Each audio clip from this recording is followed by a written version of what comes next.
শেষ ওভারে থিরারে রুদ্ধশ্বাস জয় গিলদের। আহমেদাবাদে নরেন্দ্র মোদী স্টেডিয়ামে জাসপ্রীত বুমরার দাপটে বোলিংয়ে সুবাদে গুজরাটকে নাগালে বেঁধেই রাখে মুম্বাই। তবে রান তাড়া করতে নেমে তীরে এসে তড়ি ডোবে। 5 বারের চ্যাম্পিয়নদের সঙ্গে 2022-এর ট্রফি জয়ীদের লড়াই। তবে আহমেদাবাদে গুজরাট টাইটেন্স বনাম মুম্বাই ইন্ডিয়ান্স IPL 2024-এর পঞ্চম লিগ ম্যাচটির মাত্রা পাচ্ছিল না অন্য কারণে।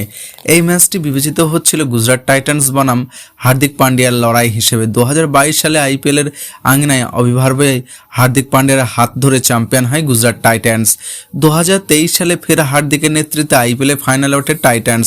পরপর দুবার ক্যাপ্টেন হিসেবে গুজরাটকে ইন্ডিয়ান প্রিমিয়ার লিগের ফাইনালে তোলার পরে এবছর হঠাৎই দল ছাড়েন পান্ডিয়া। তিনি ফেরেন পুরনো দলে মুম্বাই ইন্ডিয়ান্সে। রবিবার মুম্বাইয়ের নেতা হিসেবে গুজরাটের বিরুদ্ধে মাঠে নামেন হার্দিক।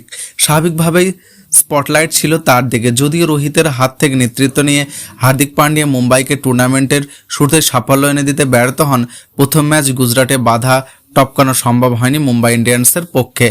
মুম্বাই ইন্ডিয়ান্স জিতলে নিঃসন্দেহে ম্যাচের সেরা ক্রিকেটারের পুরস্কার উঠত জাসপ্রীত বুমরার হাতে। তবে মুম্বাই শেষমেশে হেরে যাওয়ার ট্র্যাজিকি হিরো হয়ে যেতে হলো বুমরাকে। গুজরাট টাইটেন্সের হয়ে 3 নম্বরে ব্যাট করতে নেমে 45 রানের লড়ুকু ইনিংস খেলা সাই সুদর্শন 3 নম্বরে ব্যাট করতে নেমে 45 রানের লড়ুকু ইনিংস খেলা সাই সুদর্শন শেষমেশ ম্যাচের সেরা ক্রিকেটারের পুরস্কার জেতেন। তিনি 39 বলের ইনিংসে 3টি 4 ও 1টি ছক্কা মারেন।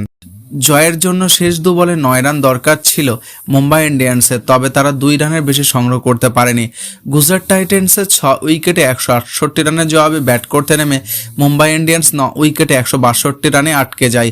6 রানের উত্তেজক জয় তুলে নেন গুজরাট টাইটান্স। বুমরাহ ও মুলানি উভয়ে ব্যক্তিগত 1 রানে অপরাজিত থাকেন। উমেশ যাদব 3 ওভারে 31 রান খরচ করে 2টি উইকেট তুলে নেন। সুতরাং ক্যাপ্টেন হিসেবে নিজের প্রথম ম্যাচে জয়ের মুখ দেখলেন শুভমান গিল।